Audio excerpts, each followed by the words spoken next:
But then I got deeper and deeper into the drug world. I said, can you come pick me up? I'm going to be dead or in jail any day. And I left with just what I was wearing.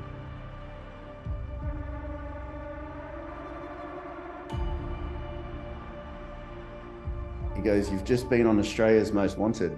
And I was like, oh, bugger. And I rang Dean and I said, I'm going to make you a promise. I'm going to become Australia's #1 agent.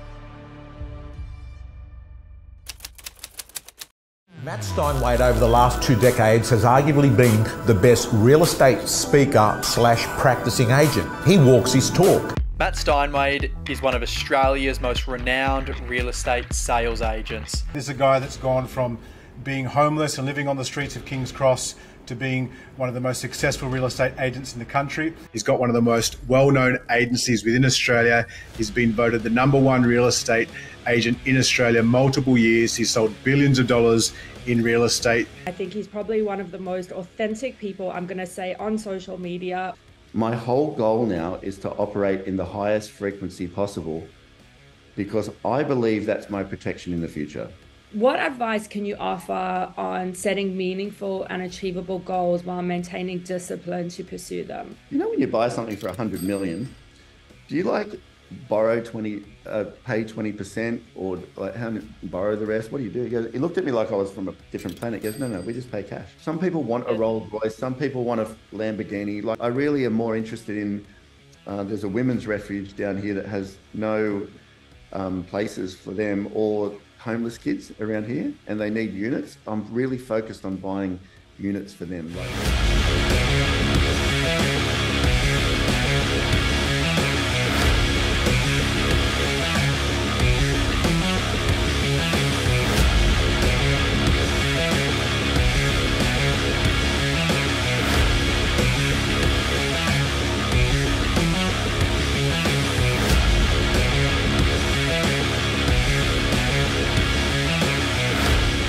The $1 million brand will just come when people really understand who you are.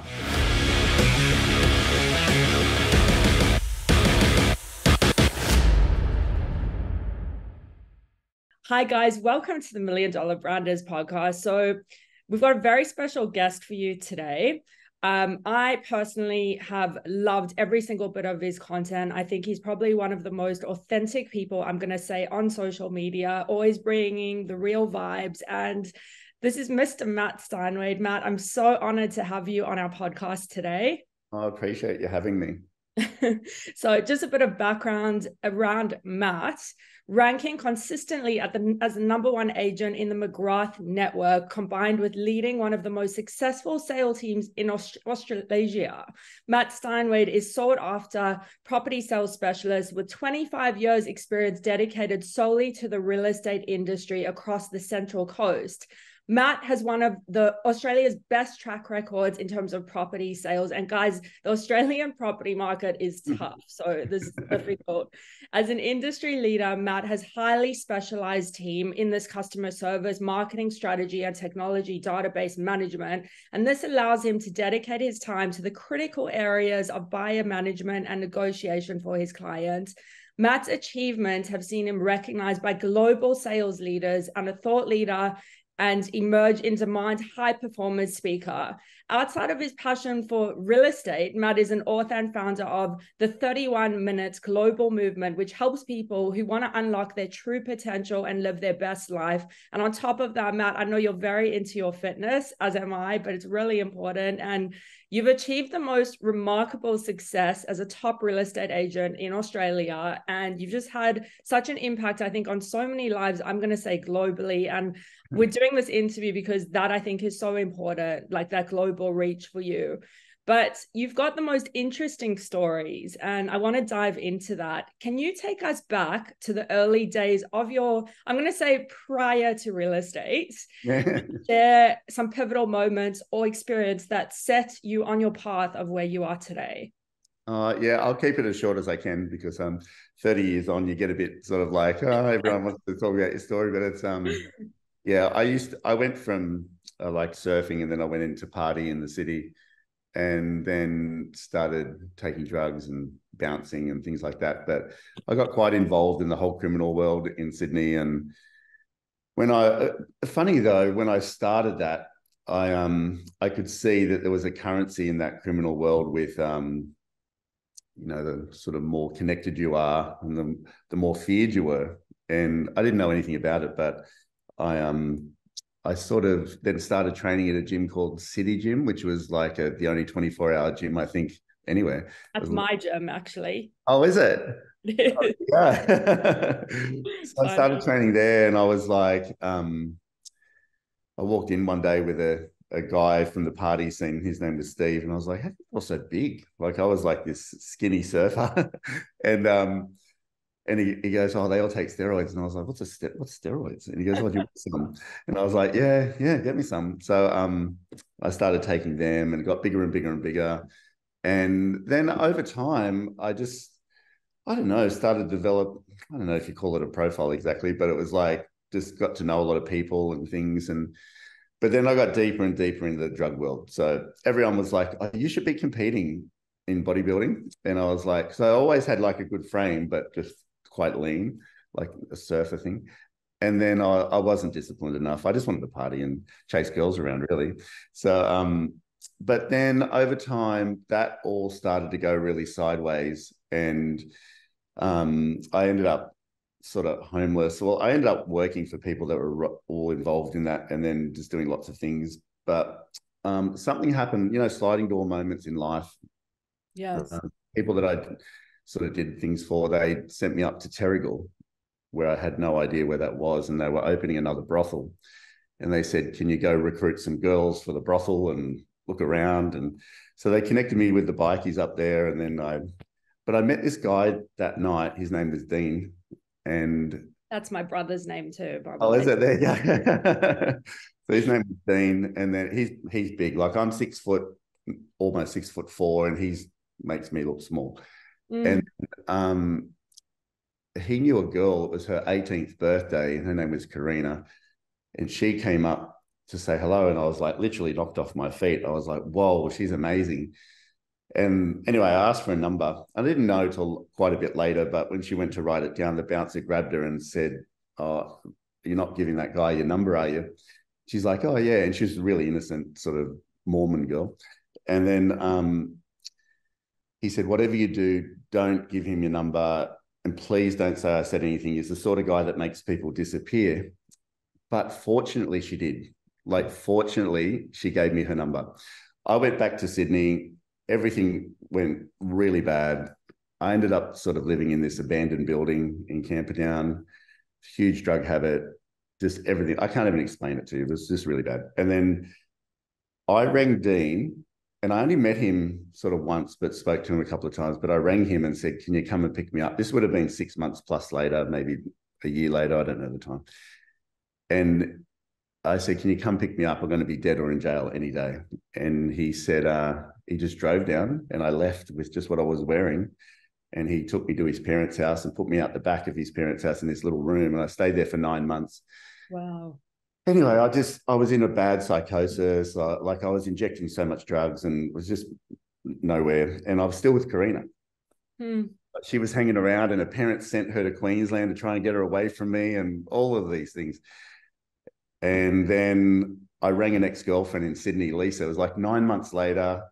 And I was drawing stick figure people in this back room for months on end. And I named him Duncan. And that's how bad I was. I was like, this total delusional world. Wow. And I rang Lisa and I said, "I'm in a bit of trouble." Because I thought, I have to do something. What am I doing here? I said, "I'm in a bit of trouble." And she's like, "You're in a lot of trouble. You've left a huge mess down here." I said, "What should I do?" And she goes, "Why don't you get into real estate?" And I'm like, "Oh, that sounds good. What's real estate?" So I just grabbed the phone book and just rang everybody and said, "Do you have a traineeship?" And no one would give me a job. But this lady ended up giving me a job in a home office.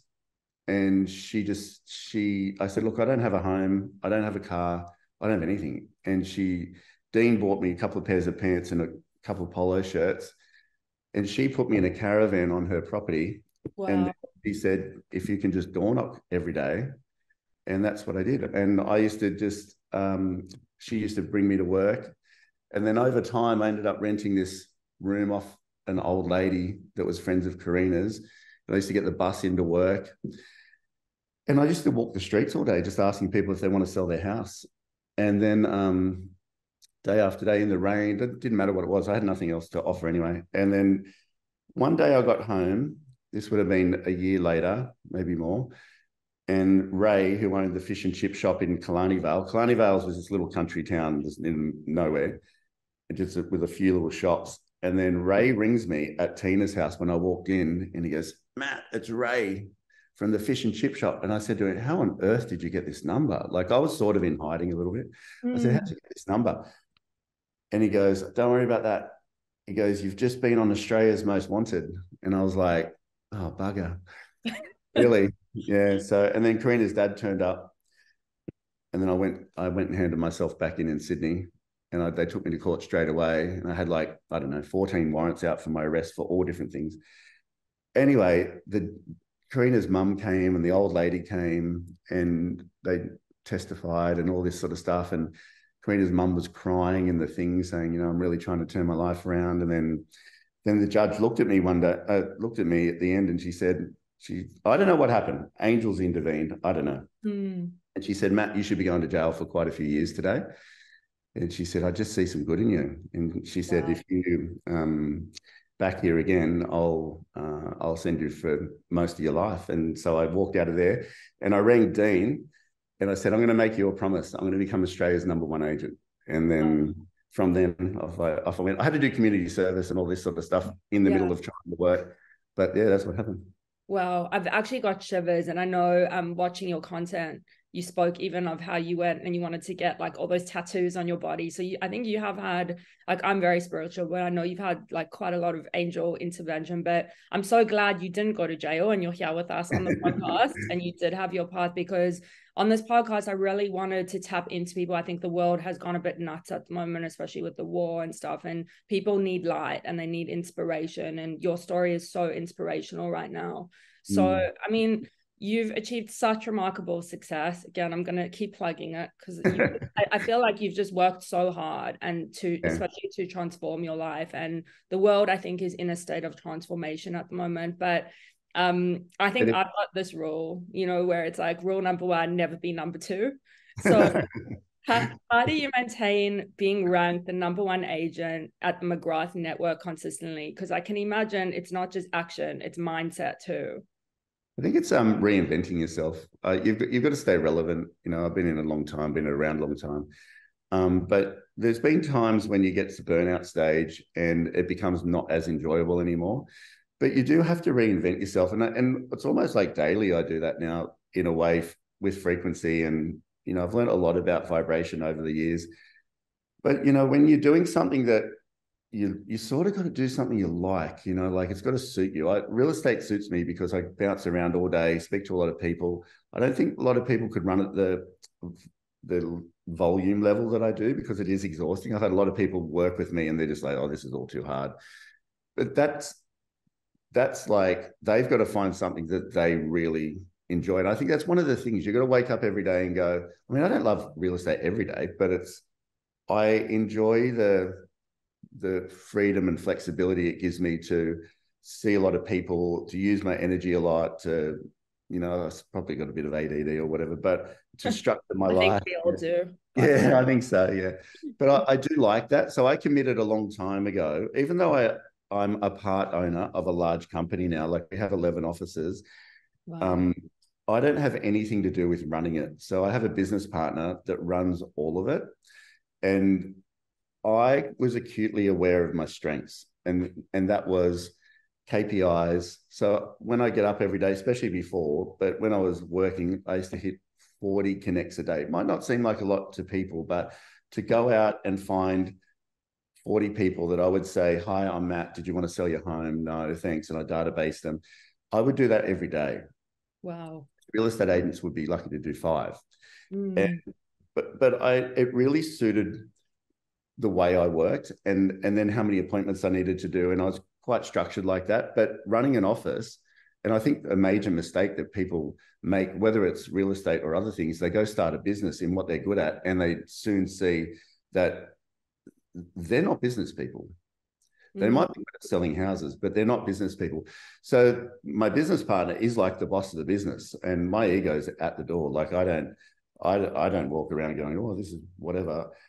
He's fully in charge, and that's good though. We've been in business now for about 25 years roughly. Wow. And we work so well, and people quite often say, why do you guys, like, how do you have this amazing partnership? And it's just building and building. It's because we stay right in our lane. And I think that's a bit of a life lesson as well. Like, you've got to stay what you're good at, and don't try and do too many things. You know, people have all these different things trying to make money. You'll make a lot of money if you get really good at one thing that you enjoy. Absolutely. And I know personally as an entrepreneur, I'm so glad you touched on that, because not every day you're going to feel like going to work or doing what you love. Like, there's some days you do, like, let's be honest, like, not like, or I'm going to use a strong word here, but hate what you do, because you'll go through these difficult moments. Yeah. What do you tell yourself in those difficult moments? Because I know you're very into health and fitness, and I know you're disciplined, but what goes on in Mat Steinwede's head in those moments? I think today that answer would have been very different 20 years ago. I think today I'm just literally trying to find the best version of myself every day. So I don't drink. I obviously don't take drugs. I've been married 3 times. I've got 7 kids. That's been very difficult, rebuilding. But you know, you learn things as you go. I've got a newborn, and every day, like, time is a tricky thing, because it's, you know, you're needed in lots of different places. But I'm really quick to say no these days. Like, if it's, you know, I don't need to be all things to all people, mainly to protect my own energy. And your energy management in life is the thing that will either help you. You know, I was on the treadmill here this morning, and I was thinking about depression, and one of my clients gets depressed very easy. And I was thinking about that, and I just don't think he has good enough emotional control over what he focuses on, and ends up going down that path. I'm not a doctor. I'm not pretending to be. I have an acute awareness of energy management. And that's a mixture of studying Esther Hicks for a long time, Bashar, myself, like, just working on it.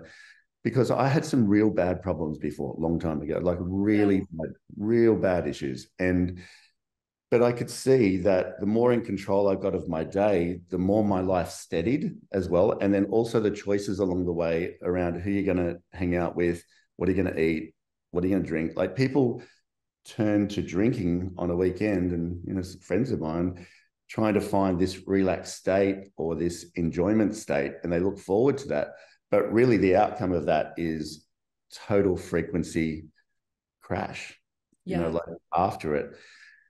And I'm not telling people not to drink, do whatever suits you, but I can tell you today, I'm healthier, I'm happier, my life is the best it's ever been at 51. And I look back and I'm like, that was just a blur and a fog before, because I really didn't understand that structure is freedom. Like, yeah, it really is. Like, the discipline. A lot of people say to me, you're so disciplined. Not really. Well, I am, but I'm like, I've got these steps that I need to take every day, because at 55, I want to be the fittest version of myself, like, whatever that is. I just want to have a bit of an idea of what that looks like. But I know if I just keep doing this, it's going to end up there. You know, and even with wealth and things, you know, I'm comfortable. You know, people would say I'm relatively wealthy, but you don't need too much money to be peaceful. And I think peace of mind is very important. So I drive a Land Cruiser, 219 Land Cruiser. I'll never have a car loan again. Things like this. People so they want to have these exterior things where they go get a loan for this and go get a loan for that and put this on Afterpay and this.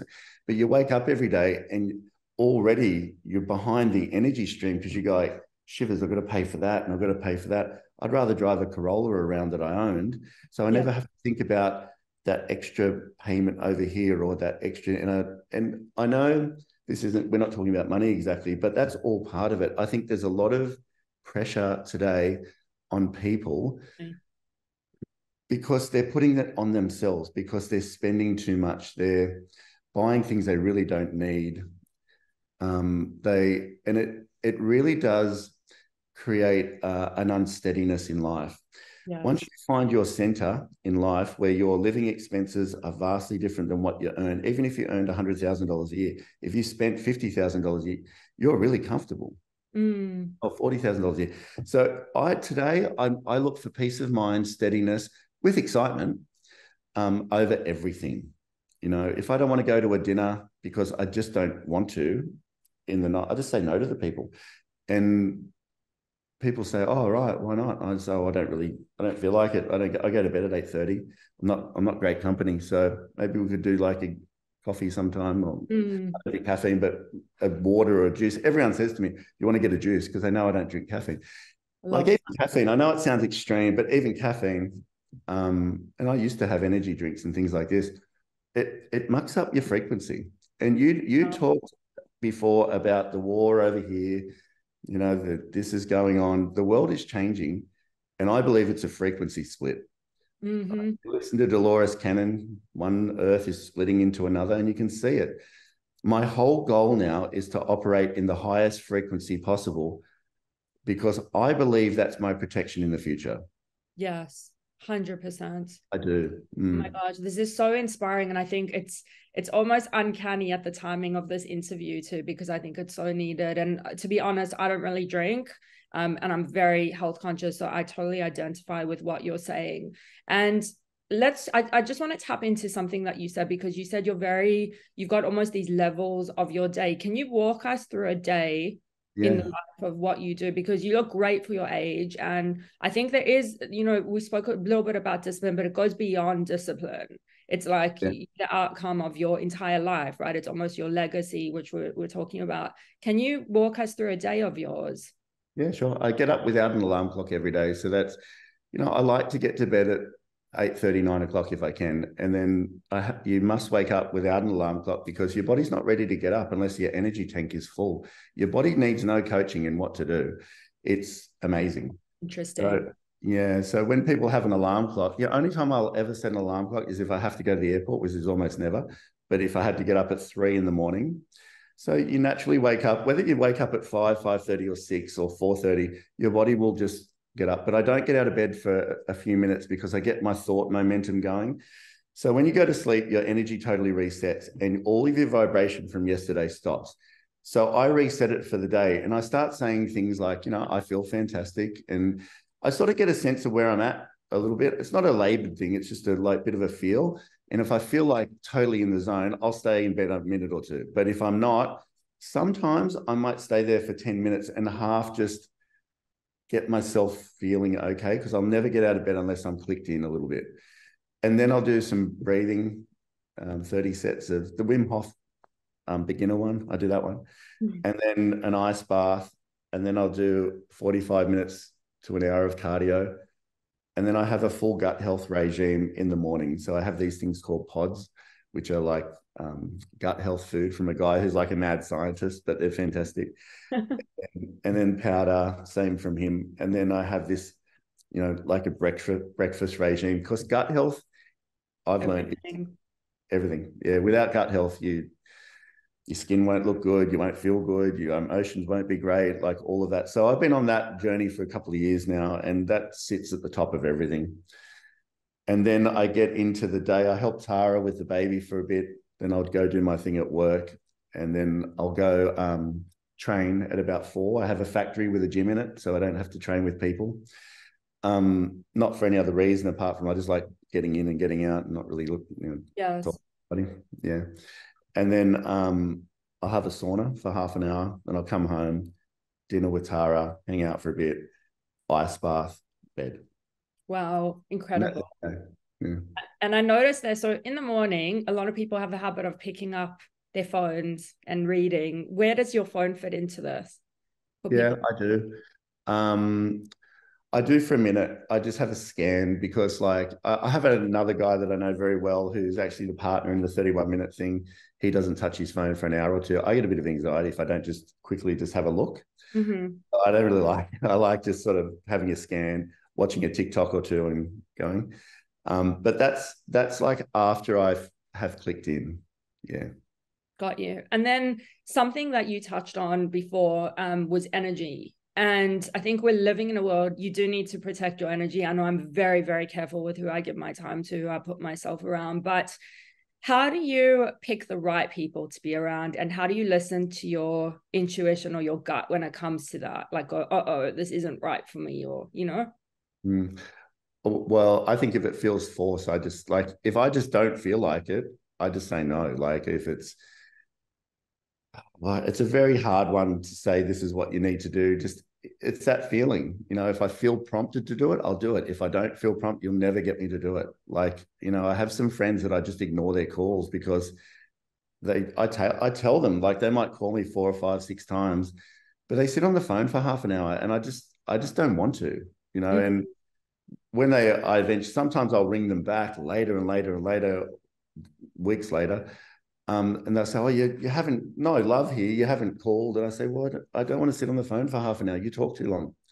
So I find when you're really authentic about what you want to do, your vibration actually just raises anyway. And people really adjust to that. Like I have a saying at work, the blunter the better, no matter whether it's a client or a friend or whatever.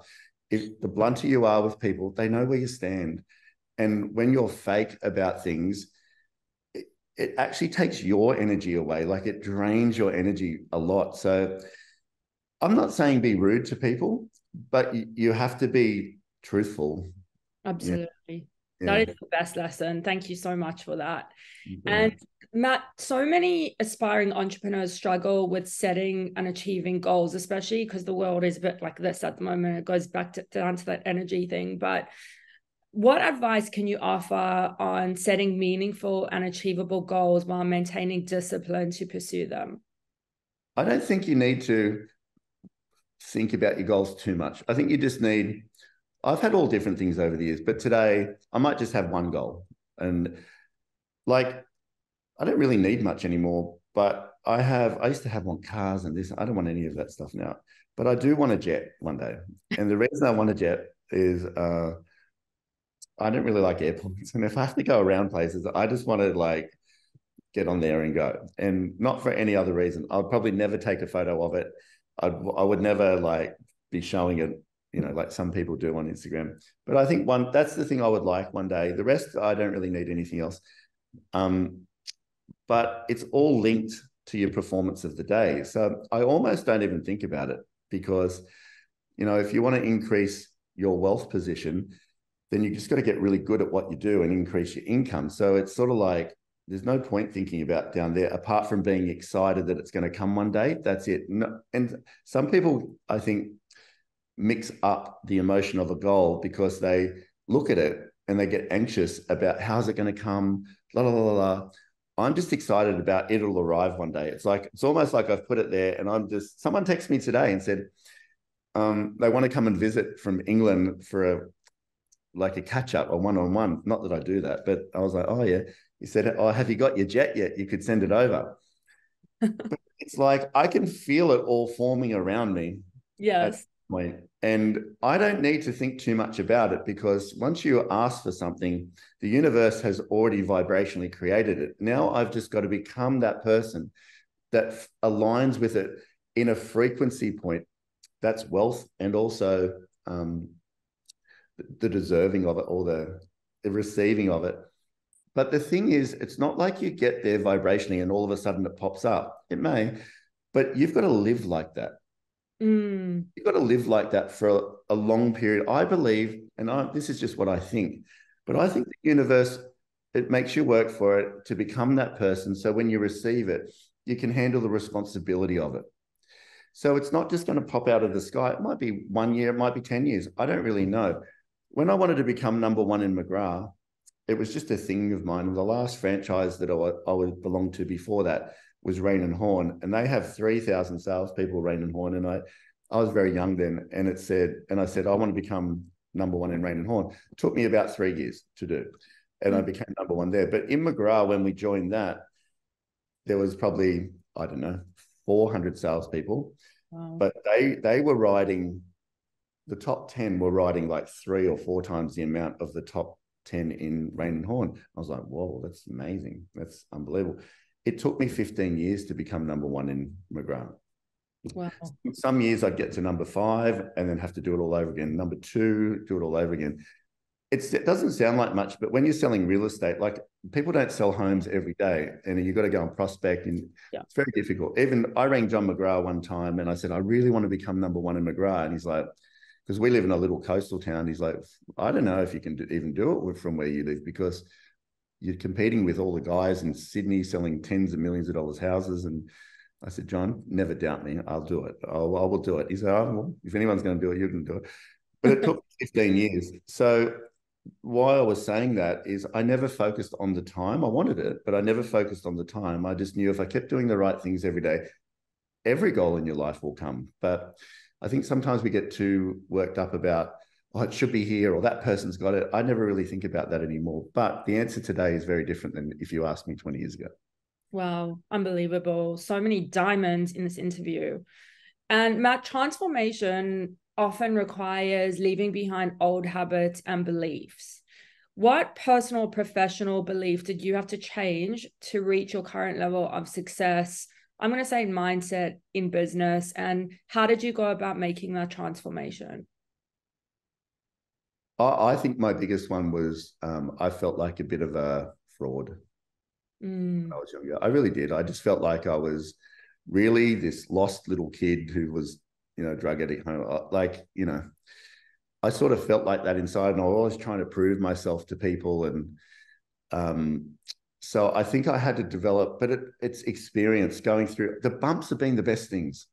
The bumps have been the best things. Like, even building a business, like the times when we had no money and we're just like, oh, what are we going to do? And I was so stressed and all of this. And there was just so many things along the way, but they're the things that have actually built my confidence today. Like, it's like that saying, the seasoned sailor, like, the only way to become a seasoned sailor is go through all the storms. And who would you want to go to sea with? The old crusty guy that's been through 85,000 storms, or the guy that pulls into a bay and looks good, but whatever. Oh, no. It's a bit like that. And if there's one thing that I've learned about all this, if you're doing the right thing along the way, it's going to work out every time. So good. Every time. So the thing I had to learn was more just almost like, relax isn't the right word, but all I can do is what I choose to do in the day. I was thinking about prison today. I don't know why. I was thinking about prison, and I was thinking about most people are in prison because of poor emotional choices. Mm-hmm. Yeah, those moments. I know what that's like. Like, I smashed a guy's face in, and I was walking down the street, and him and his mates, this is one of the things I was charged with, but his whole face had to get rebuilt. And but I got emotional at that time. Wow. Yes. I was thinking about that today, and emotional control is probably the thing I've learned most out of this whole journey, and not going in that place of anxiety, or even if things happen, disappointment, and being there, because that just is a slippery slope down to depression and all this sort of stuff. And I do wonder if depression is, I don't know the answer, but I do wonder if depression is changeable with work on yourself, learning how to live in the zone at the top of the emotional. Esther Hicks has an emotional guidance scale. Emotional guidance scale at the top is excitement and passion and things like this. But when you live in that zone, it's like the gates open up and everything becomes easier. So my journey over the last 20 years has been trying to learn how to do that, because I think I operated down the bottom a lot, like just fight or flight. Yes. Like just to survive. And I was so programmed there. My hands always were sweaty. I was like, I just was like, felt like I was running so fast and just couldn't get off this thing. Whereas now I'm sure you work hard and things happen, you got to manage it all. But if something happens in that moment, I'm like, I can either be disappointed or just see it as a redirection in this way. And when people say, oh, this happened and this happened, but if that didn't happen, that was the best thing that ever happened to me, was that bad thing. So I see it. Yeah, I see it now as if I just stay on my path, feeling the best that I can, controlling my thoughts and doing what I can control, the universe will work it out. That's what I feel. So that's the sort of thing that I've probably progressed most with in life. I love it. It's a very spiritual interview, this interview. I love it. Absolutely love it. It's so awesome. And let's talk a little bit about networks, because one of the things that I believe in is having a strong network in life, business, friends, whatever it is. But building a strong network and surrounding oneself with the right people can, I think, be pivotal in success in both life and business. How do you choose the individuals you associate with, and how has it influenced your path, your entrepreneurial path? I think become a brand. I think so in the real estate industry, I have a very strong brand, but I set out to become a household name. So when I was a lot younger, I was like, I just see people wake up and ring LJ Hooker, or they ring Rain and Horn, and all these people. They're not actually ringing anyone. They're just ringing like a company. This is a long time ago. And I was like, I want people to ring Mat Steinwede. So when I just focused on that, really, I didn't manufacture the network that I had at all. I was more like, so focused on becoming the best that I could be at what I did, that I attracted all these people over time. I love that so much. Yeah. And I think that was like probably the best thing I ever did. And I just turned off all the networking things. You're not saying that, but no, I know exactly. Yeah, I watched all these people like trying to manufacture their network and things, and get to know this person because they're wealthy, and get to know. Yeah, and I never felt right to me, so I just sort of went down this path. And then I met John McGrath, and actually that's a lie. So one thing I did 27 years ago is sent a videotape to John McGrath just if I could meet him. And I heard about him, and Karina's mum said, why don't you send John McGrath a videotape? So I did, and I wrote on it, this will take 1 minute and 55 seconds of your life to watch. Wow. It could make a wealth of difference to your life and possibly mine. So he watched that and then rang me 2 weeks later and said, would you come down and have breakfast with me? Nothing came of it. We just sort of connected, and then over time. And now we're the largest franchise holder in McGrath. So he's such a good guy. Actually had the honor meeting at Arik. He's the best. So he actually introduced me to one of my mentors, Les Brown. I don't know if so that was he's an awesome. Love Les. I really think that stepping outside of your comfort zone, like what you did though, is so creative. And when you said become a brand, I know I've done that for myself. So especially in the times we're living through, but there's a difference between an authentic brand and I'm going to say a plastic brand. Differentiate between the two, because so many people want to be influencers on TikTok and all they care about is the likes. And the one thing I love about your brand is the level of authenticity. You're not scared to speak your mind. No. It's even with the followers and things, like Jackson's like, oh, we should do. I said, oh, look, Jack, I don't really care. Like, just put stuff out there. And if people want to watch it, they will, and they won't. And people buy all these things. They have all these tricks. I don't know any of that. I just think if you've got a message that people resonate with, they'll find you somehow. Yeah, that's what I'm not telling people how to do it. I have no idea. I just do it that way. But how do you actually maintain such an authentic brand? I think it's just you though, right? Yeah, I think so. I've just been through a lot of crap in life. Mat, what does it mean to you to be fearless, and how has this concept influenced your life and entrepreneurial? Yeah, well, I can't answer this because I'm not fearless, because I still, even though I've spoken 1,000 times everywhere, people still ask today, like so many times, can you come speak at this event? I just get too anxious. Fair enough. And I love it. It's true. Yeah, I do. Yeah. I get too anxious. Like I know I should. You would be damn amazing though. So I think, and I know the Americans will love you. So Americans. I sort of like know I should be. And I'm like, every time someone asks now, I say no. And I'm like, because the problem is they go, can you speak next May at 23rd? And I'm like, I don't know how I'm going to be feeling on May 23rd next year, because I like to be in the zone, and you travel over there, and I don't know. I think we're going to manifest that jet with your branding on it. That's going to come pick you up and take you to an event in the States. That would be good. I'm manifesting. I know there's a reason for that jet. I don't know what it is, but yeah, you're right. It's probably maybe we were meant to meet. Maybe that's. But Mat, also in a world of entrepreneurship, calculated risk, I think, is sometimes essential. Even though, like, I know you and I are quite spiritual, but How do you differentiate between fear that should be acknowledged and fear that should overcome in your decision-making process? Yeah, 100%. So I'm not a risk taker at all. We've grown my Gary Teak, probably one of the wealthiest guys you'd ever meet in your life. He's the largest investor on the stock market, Australian stock market, private investor. And he's known Franklin's. I don't know if you know. Wow. So he's known, and they kept all of the properties over time. He's probably about 75 now, and I love him. He's the best. And he said, Matt, I went and can I tell you a 2-second story? We were managing their beachfront, and they rang up and they wanted to sell it. So I went down to meet with them, and I didn't know who they were. This is, I don't know, 15 years ago.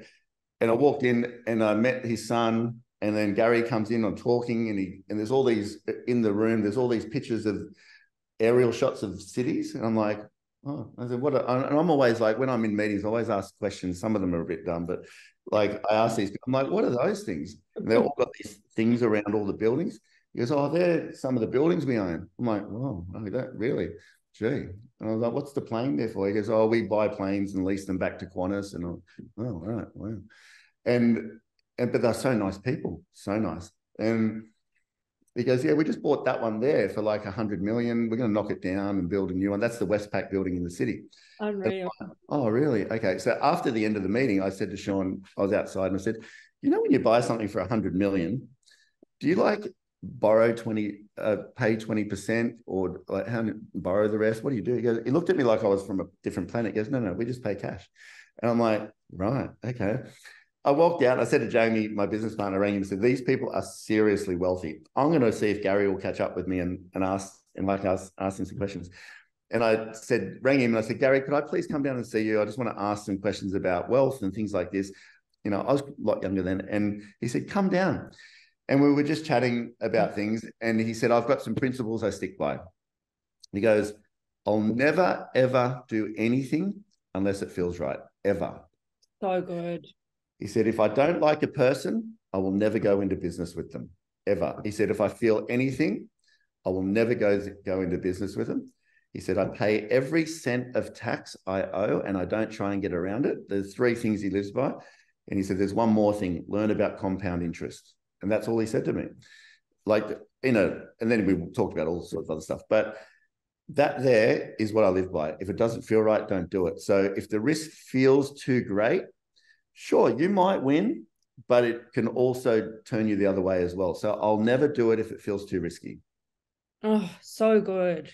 And Matt, many people have financial aspirations, but they often lack a clear path to achieving them. How do you set and work towards your financial goals? And what advice can you give to offer those looking to improve their financial well-being?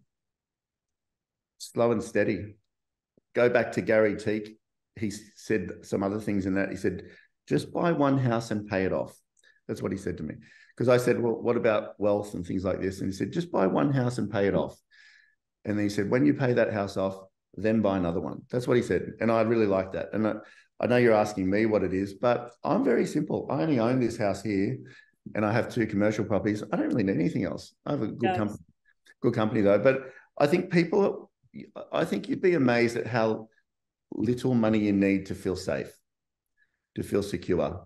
You know, sure, have a bit of a passive income along the way somewhere, but you don't need to be a Grant Cardone, or you can be, but you don't need to impress people and things like this. You know, like everyone's wired different. You know, some people want a Rolls Royce, some people want a Lamborghini. Like I have a friend that just bought a Lamborghini, he's just ordered another one. That's his thing.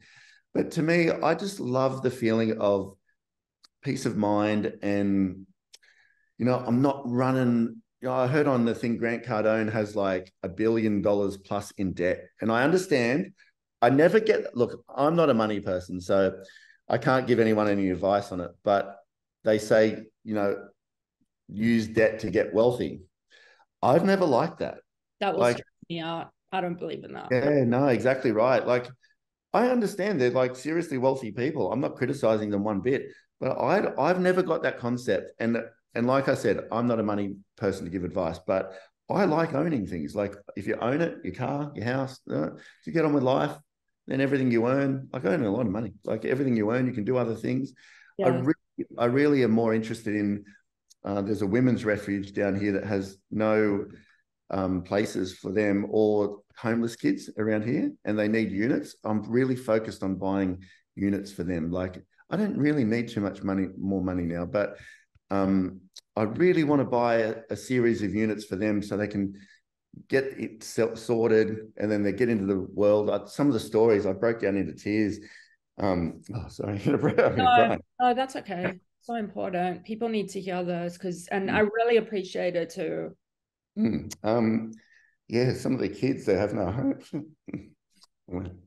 It's amazing what you're doing, and I think, you know, it's more important to focus on legacy than, you know, I believe in buying the latest Lamborghini. There's so much more you can do in the world, especially with what's going on. So I'm totally with you on that thought pattern. And especially, I'm so glad. It's almost like I feel like I can sigh and feel relieved that you've brought this message out to our audience, because we are living in a society where everyone's chasing the dollar and the next big thing. But if people just all focused on, they can do that, right? But it's more about like spreading light and showing people that not the be all and end all, and coming from the level of your success and sharing that message is so important. So I appreciate it, because the global economy is shifting rapidly too. And I think people are in a lot of fear, and it is this thing of keeping up with the Joneses, especially in certain states.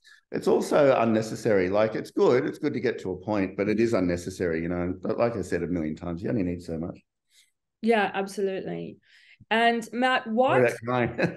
No, of course, I get it. And it's a level of energy in the world right now. I think a lot of people are suffering with depression, anxiety, you know, but I think you've just got to be the best person you can be for yourself, because ultimately you're going to impact, right? Yeah, it is. And I think when you really chase health, I reckon, you know, people are feeling anxious and they're feeling like uncertain. And, you know, I have a couple of kids that are a little bit off the rails at the moment.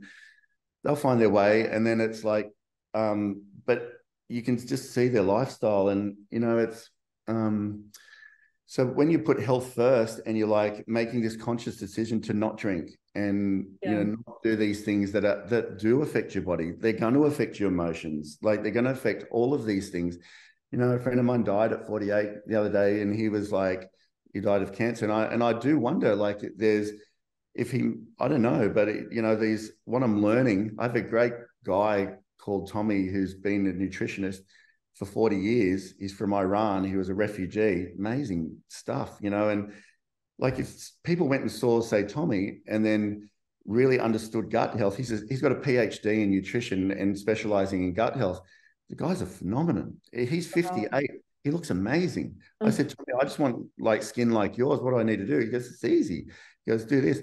But I really wonder if people made these decisions based on, you know, they're trying to stick stuff in their skin to look good. People say I get Botox. I don't get Botox, but people say it all the time that I do. So I think because I got a fat head. But it's like, but I'm not sure that we need all of this stuff. I do think there's a place. I do. You know, Tara gets, you know, a bit of Botox thing. I'm not against it at all. But when your insides are really healthy, it shows on the outside. I agree. And I'm not anti any of that stuff I just said at all. I'm more learning that I wish I knew this at 25, but probably I wasn't ready to be disciplined enough. Now I am. And those health decisions, I reckon, are the answer for everything. You're feeling anxious, look at your gut health. Definitely. And I started bodybuilding like early 30s. So like, I totally agree with you, and gut health is everything. So I hope the people listening to this will take notes, and we've got to get that guy's details. I get them. I can send it to you. That would be amazing. I can't wait, because you honestly do look great. And I don't care what anyone says, but health is wealth. You know, I recently also had a friend die of cancer. I've lost 2 friends to cancer very early on, like in their lives, like early 30s, weren't married, didn't have kids. So we've got to start looking after ourselves as people. Yeah, absolutely. Matt, what advice would you give to someone in these times that is suffering with depression or going through just tough times? Could be life, business, work, because the energy levels of the world are crazy at the moment. So I think while I've got you, I just want to ask that question. Calm down. Like, calm down, like seriously calm down. And like, I run a busy day, so don't think I walk around like meditating all day, but Yeah, you gotta own the energy tanks. Like, you have to get enough sleep. Without sleep, you're not going to feel right. You have to have some sort of structure that you enjoy every morning. I call it the morning bubble. And if you can fill your morning bubble up with good energy, excitement, keenness, passion, anticipation, all this sort of stuff, you almost protect yourself from the day. When you're rushing, it's the first indicator. Slow down. Because as soon as you start to feel I say rush slow, because as soon as you start to feel rushed, you're out of the zone. Things aren't going to go good. You know, if something happens to you, let it go. Just let the thing go. It's like, it's not worth it. Tara and I had a bit of a thing yesterday, and I got to move her, whatever. I walked out. We were it could have gone, but I wrote a message, said, look, I love you lots. Like, you know, there's no point. Don't drag it on. And I think we're walking around with so much emotional, you know, even if you're in a job that you don't like, don't leave straight away, but start thinking to yourself, what would I like to do? And then how do I start slowly moving in that direction? I reckon it's worse than a prison sentence, going to a job every day you don't like. Same as in a relationship, I would say. Yeah, relationship is exactly right. Yeah, if you know, and there's times in a season, like, you can't marry someone at 20, expect to feel the same at 45. Like, that doesn't always work. If that's the way that it is, well, you've sort of served each other to a point, and then maybe you need to find different paths for each other. I don't know, but don't let that fear or uncertainty stand in your way. Like, move to what feels right in here, and it will work out. My last divorce, everyone's like, oh, you should stay divorced, stay married, you know, lose this much wealth, this, blah, blah, blah. Best thing I ever did was be with Tara. Best thing. And everyone around was like, oh, it's all, you know, you have to do this. And it was a very difficult thing. And like, but I just knew where I needed to be. And now everyone's like, oh, how good your life? I'm like, yeah, you were like critical as before. Like, it's so bad. Like, you know, it was, but I just knew inside. So if you've got that pulse going on inside of you, you must follow it. You must. That's there from heaven for a reason. Oh my gosh. So good. So good. And Matt, I want to ask you a question, for our last question of the day. What is $1 million brand to you? I think $1 million brand is, like, I see it as someone who does what they say every time. I say that they're bankable, and it's like, I know it sounds, but the care factor. So it's like, there's something powerful about, I've said it before, but that authenticity, you know, like, I think when you really live what's important to the other person. So if we're talking about a brand in exchange for a service or something, like, the $1 million brand will just come when people really understand who you are. You know, like, when they understand who you are and you're so consistent. And I think if there's one thing about people who deal with me in real estate, is consistency. Like, I will tell them that it's not, I'll tell them if it's not working, I'll tell them straight away. Or if it's the price they want too much, I'll tell them. And I can only really relate it to real estate because it's all I know, really, or whatever. But it's like, I feel when the agenda is you want to do the right thing by that person and they can feel that, or you're just chasing the money and getting paid, like, that $1 million brand will come. I reckon $100 million brand will come when people really feel that you're real and consistent and you're bankable. I think that's what builds a brand. That's fantastic. There's so many synergies. So my next book is actually called The Bankable Brand, and I'm glad you were bankable. But Matt, I just want to say it's been such an honor to have you on the podcast. I know you're going to help millions of lives. You got to follow Matt. How do we find out more about your journey and, you know, just in general, keep up with you? I know you've got a couple of things going on, but this is a global audience. So I really want people to hear more about you and your message. I just think you're such a powerful brand in yourself beyond even real estate. Thanks. Just on Instagram, Mat Steinwede.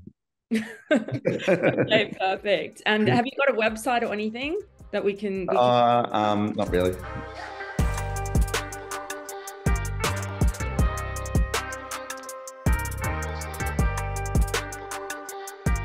Thank you so much, Matt. I appreciate you. Nice to see you.